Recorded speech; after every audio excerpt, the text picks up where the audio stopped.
At samantala, kaugnay naman po ng pagbabaha dito sa Metro Manila, inilunsad naman po ng Metropolitan Manila Development Authority o MMDA ang extension office nito sa Espanya sa Maynila. Nitong nakalipas na Martes, sa pamamagitan nito, mas mapapabilis pang lalo ang pagtugon sa mga problema sa pagbaha sa naturang lungsod. Balikan natin ang ulat ni Dina Pagibitan.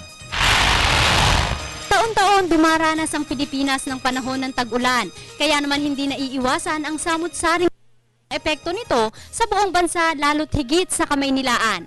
Hindi nakaila sa atin ang mga kwento ng pagbaha sa Espanya, Maynila. Gayon din ang mga stranded na pasahero tulad ng estudyante at empleyado pa uwi ng kani-kanilang bahay. Kaya naman upang mas maging proactive, nagdesisyon ng Metro Manila Development Authority o MMDA na magtayo ng extension office sa kahabaan ng Espanya. Layo nito ang mas mabilis na responde ng mga miyembro ng MMDA sakaling bumuhos na naman ang malakas na ulan. Ang pakay talaga nito para sa quick response, pag may mabigat na pag-ulan, baha, traffic, so nandito kami. So yung mga nandito opisina, ito yung more sa operations, traffic, flood control, rescue, nandito lahat siya, pati ako. So 24/7 ito. Nag-umpisa na rin ang tanggapan sa monitoring sa daloy ng mga kalsada sa buong lungsod ng Maynila at sinigurong handang-handa na sila upang rumisponde sakaling kailanganin.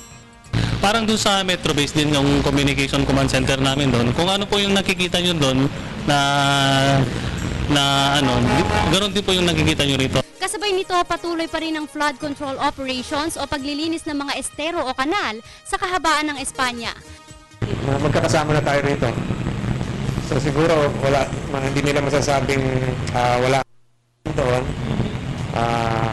Talagang nilalapit namin yung servisyo ng pamahalaan sa taong bayan.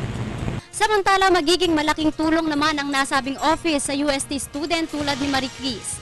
Kasi one time nabaha kami dito so kailangan talaga lumusob kami. Tapos sobrang traffic, so hassle umuwi, gano'n. So tama lang talaga na may office na dyan yung MMDA para convenient naman sa students. Gayunman, sana raw ay may kitain pa rin ang Pedigab drivers sa kabila ng libreng sakay kapag umuulan mula sa MMDA. Sana kahit paano mayroon naman kami kunti kitain kapag tag-ulan. Para sa Telebisyon ng Bayan, ako si Dina Pagibitan.